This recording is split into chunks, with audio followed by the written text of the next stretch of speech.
와스의 문제는 트와이스뿐만 아니라 철학자들에게도 매우 중요합니다. 20세기 이후 철학계에서 가장 중요한 와 떡밥은 바로 What is mind입니다. 이것을 우리는 심리, 정신, 마음, 의식 등 여러 가지 말로 부르지만 여기서는 의식이라고 통일하겠습니다. 일단 20세기 철학자들로는 프랑스, 독일인들이 유명하죠. 이들은 주로 인생은 무엇일까, 세계를 어떻게 봐야 하는가 같은 큼직한 이야기들을 했습니다. 반면 섬나라 영국 사람들은 대륙의 철학을 대충 뜬구름 잡는 소리로 치부하고 늘 그렇듯 자기만의 길을 갑니다. 철학은 과학과 다른 학문에 유용성을 제공해야 된다는 것이죠. 그래서 논리, 언어, 의식, 과학적 방법론 같은 실용적인 영역에 매달립니다. 이 분과를 분석 철학이라고 부릅니다. 이 중에 의식이란 무엇인가? 라는 질문을 파고든 것이 심리 철학이고 영어로는 필로소피 오브 마인드입니다. 심리 철학의 역사도 살벌한 혓바닥 싸움판인데요. 첫 번째 주자는 의식이란 실체가 따로 있다는 입장입니다. 아무리 봐도 의식은 물리적인 몸과 다른 특성이 있으니 의식이라는 비물리적 실체가 따로 존재해야 된다는 것인데요. 있어 보이게 심신이원론이라고 합니다. 하지만 이들은 영혼의 존재를 믿었던 중세 이전 사람들과 별 차이가 없습니다. 데카르트는 의식이 뇌 안에 어떤 방 안에 자리 잡고 뇌를 조종한다고 믿었습니다. 헛소리 취급하지 말고 철학적으로 한번 비판을 해볼까요? 우선 물리적 실체가 아닌 완전히 비물리적인 실체가 있는지 확인도 어려울 뿐더러 그런 가정이 반드시 필요한지도 불분명합니다.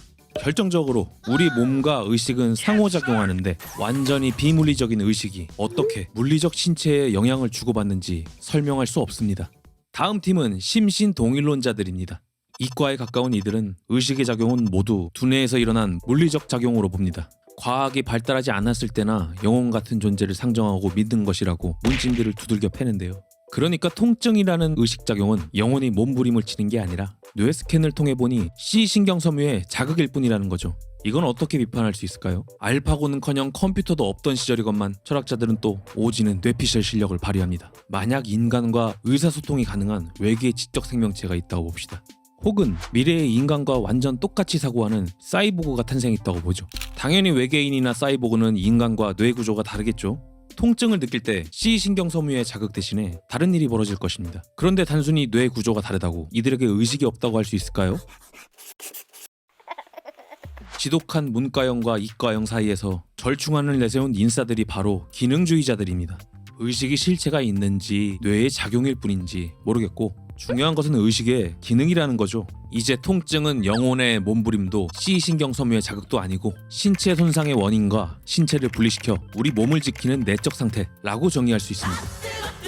가장 유명한 기능주의자는 인공지능의 아버지라고 불리는 앨런 튜링입니다. 이쯤 되니 감이 좀 잡히시죠?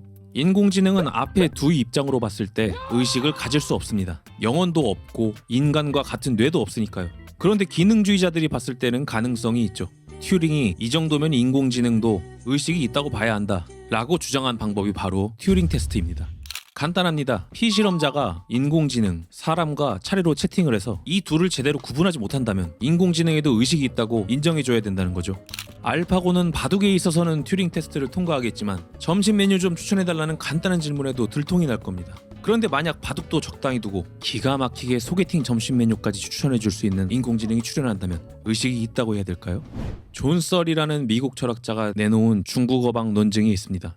한 중국인이 속이 보이지 않는 방 안에 중국어로 질문을 적어 넣는다고 봅시다. 방 안에는 모든 중국어 질문에 대한 적절한 중국어 대답 세트가 있습니다. 방 안 사람은 중국어를 전혀 모르지만 한자의 모양만 보고 카드를 찾아서 자기는 내용도 모르는 대답을 방 밖으로 내보냅니다. 방 밖에 있는 사람은 중국어 할 줄 아는 사람이 방 안에 있나 보네?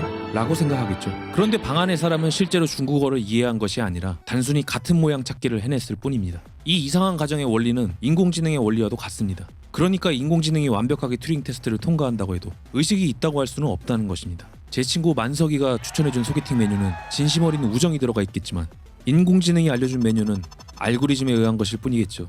물론 누구의 조언이 더 좋은 결과를 가져올지는 다른 얘기지만요. 이런 주장을 한 존 썰은 의식이란 인간의 뇌와 같은 복잡한 생물학적 체계에서만 나타나는 신비로운 현상이라고 믿는 낭만주의자였습니다.